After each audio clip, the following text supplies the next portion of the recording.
The highest exponent is 2. So I'm going to start with solution. First of all, I want to write the value for the value of x using the quadratic formula. So minus b plus or minus square root of b squared minus 4ac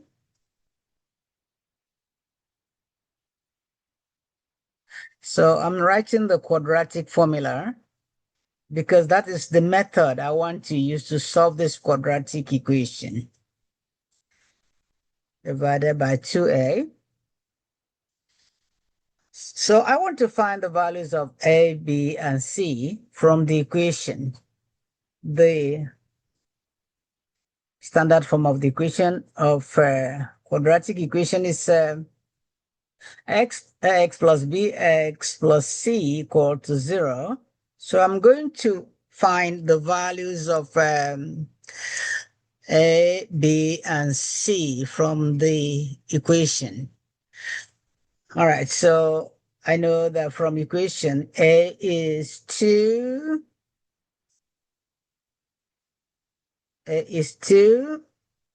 b is 1, and c is 3. C is equal to 3.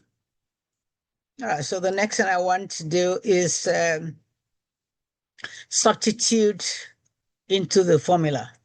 If I like, I can check the discriminant, the quantity inside the radical sign. If I check the discriminant, I will know whether I'm going to have an imaginary solution or a real solution. Okay, so let me check the discriminant. So the discriminant d is equal to b squared minus 4ac. So just as a reminder, if the discriminant, if d is equal to 0, I have one real solution. Real solution.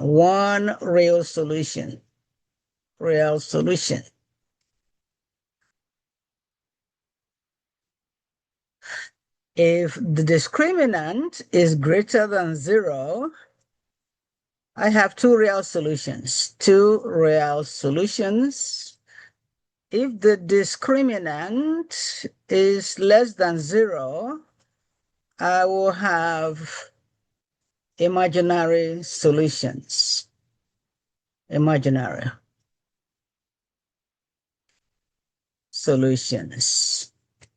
All right, so I'll first of all test the discriminant. That would tell me the kind of solutions I will have, because I don't really want to waste time, so that I can start.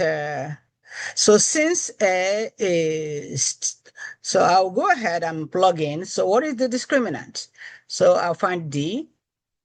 D is equal to, substitute B. So B is 1 squared minus 4 times A, and A is 2, and times C is 3. So I have 1, minus 4 times 2 is 8. 8 times 3 is 24. So I found out that discriminant is actually negative. D is negative 23. That tells me that my answer will be imaginary. So I will have imaginary solutions. Since I'm going to have imaginary solutions, I have to be careful. All right, so the only thing I need to now do, since I know B, I know the value of the discriminant, I can find x equal to, the value of B is 1, so I have negative 1 plus or minus square root of negative 23, because I know the discriminant already, times 2 multiply A, 2 times 1.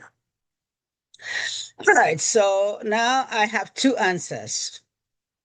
I have two answers. My answers are x equal to -1 plus, I can rewrite my answer as square root of 23 multiply square root of 1, -1.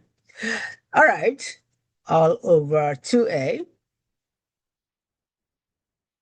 Then if I simplify this, this implies -1 plus I, because square root of -1, remember, is a complex number. Square root of -1 is a complex number. So I have, this is a complex number. So that's why I have I here. I, then square root of 23. So this is the first part of my answer, all over 2. The second part of my answer, because this is a quadratic equation, whether my answer is imaginary or real, I still have to have 2 solutions. Whether my answer is imaginary or real, I still have to have 2 solutions. So the second part of my answer, so this is the first part. I have, this is first part, then the second part is going to be x equal to -1 minus square root of 23. I already know that square root of -1 is I, so I'm going to just put it there. Multiply by I all over 2. So I'm going to rewrite right here. I have -1 minus I root 23 over 2. I can be told to write my answer in the standard form of a complex number, because this is a complex number. So if I'm told to rewrite my answer, then I can just write my answer as -2 or -1 over 2, and so on. So this is the second part of my equation. So the first part, the only difference between the first part and the second part is there is a negative. There's a positive here and there's a negative here. So this is the solution of my quadratic equation. Because, first of all, I found the discriminant. It will do you a lot of good to find the discriminant whenever you're given a quadratic equation. So whenever you're given a quadratic equation, if you like, I like to do this first. You want to find the discriminant. And what do I mean by the discriminant?